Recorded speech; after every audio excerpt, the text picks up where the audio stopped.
But I think Elon Musk is in a uniquely powerful position, and I think he's in a little bit of a class by himself, both in terms of his power and in terms of his hypomania.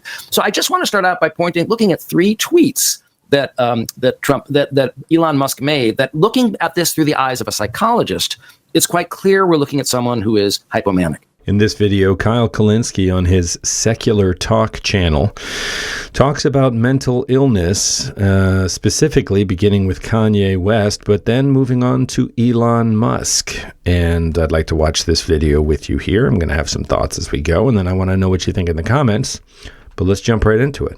So as you all know, Kanye West had another total breakdown on Twitter the other night. He, of course, I don't know how long ago it was now. Was it a year or two ago where he went on Alex Jones' show and he said he loves Hitler, and Alex was like, what you're trying to say is you like the uniforms, right? The Hugo Boss uniforms, that's what you're referring to, right?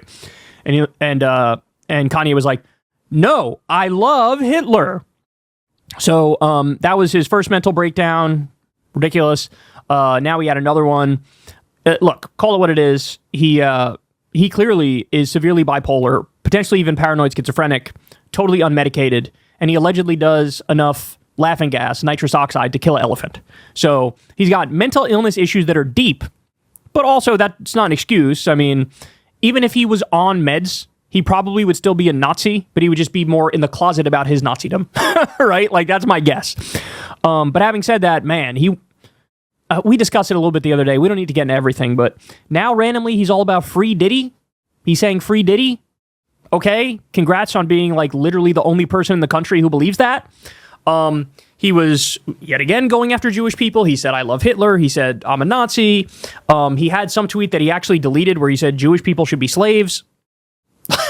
He randomly started posting like 10 porn videos in a row, talked about how much he loves porn. I love it. You ready for this? The Groypers turned on him because he seemingly rejected Jesus Christ in one of his posts.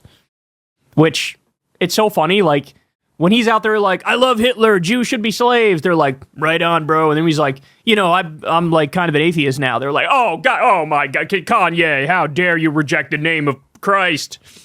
Like, just everything's so broken and insane and crazy. But look, again, it doesn't take an expert. It does not take an expert to see this guy has deep mental illness, right? Well, guess what? There may be somebody else who is front and center in the national story right now who also has mental illness. It might be a little less apparent compared to Kanye, but nonetheless, it's serious. So here we have a couple experts, psychologists, are going to talk about Elon Musk. I sometimes refer to Elon Musk as sort of the Darth Vader to Trump's emperor. The emperor never does anything, right? He's just this shadowy old sort of figure, if you know the Star Wars movies, But Darth Vader is his general, who's extraordinarily powerful and able and destructive, right? And he's the one that actually leads the wars against the other planets and takes over. So Musk is that young buck that has the energy and the mental clarity to actually, and now, of course, it's not just Musk. We've got the whole Project 2025 team. So I think there was a certain hypomanic, rageful energy that all of these people out there, and Hegseth just can't wait, to get wasted and lay waste to the, the Department of Defense. So they're all raring to go. I think he puts his finger right on it there. Raring to go is about right. And there is this sort of gleeful rage to it that is very scary. But I think Elon Musk is in a uniquely powerful position, and I think he's in a little bit of a class by himself, both in terms of his power and in terms of his hypomania. So I just want to start out by looking at 3 tweets that Elon Musk made, that looking at this through the eyes of a psychologist, it's quite clear we're looking at someone who is hypomanic. Doge is working 120 hours a week. Our bureaucratic opponents optimistically work 40 hours a week. That's why they are losing so fast. Now, that is one of the most hypomanic things I have ever heard. Yeah, right. Exactly. Expert. I work 300 hours a week and everyone else works 40, so I'm going to beat them. Okay. All right, let's look at this next one. We spent the weekend feeding USAID into the wood chipper. Disgusting. Could have gone to some great parties, did that instead. The reason I wanted to point out this is one of the things about people who are hypomanic is they're very arrogant, and they can be very also very reckless. And here's how obscene this is. This is the richest man in the world terminating aid to the poorest human beings in the world. So according to these psychologists, he's hypomanic. Hypomania literally under mania or less than mania, is a psychiatric behavioral syndrome characterized essentially by an apparently non-contextual elevation of mood, so like random bouts of euphoria, that contributes to persistently disinhibited behavior, meaning like, you don't care what other people think of you in the slightest. The individual with the condition may experience irritability, not necessarily less severe than full mania. In fact, the presence of marked irritability is a documented feature of hypomanic and mixed episodes in bipolar II disorder. According to the DSM-5 criteria, hypomania is distinct from mania and that there is no significant functional impairment. Mania, by DSM-5 definition, does include significant functional impairment and may have psychotic features. Characteristic behaviors of people experiencing hypomania are notable decrease in the need for sleep, an overall increase in energy, unusual behaviors and actions, and markedly distinctive increase in talkativeness and confidence, commonly exhibited with a flight of creative ideas. Other symptoms related to this may include feelings of grandiosity, distractibility, and hypersexuality. Jesus Christ, I do not want to think about Elon in that context.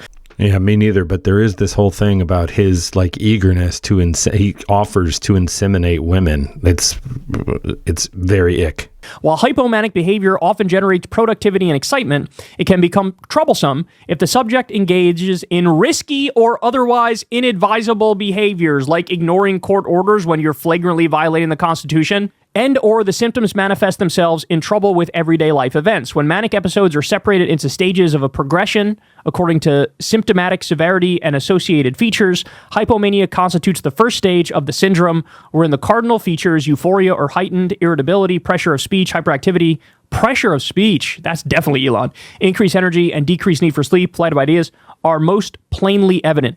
I gotta be honest, I see no way around this. He certainly feels manic.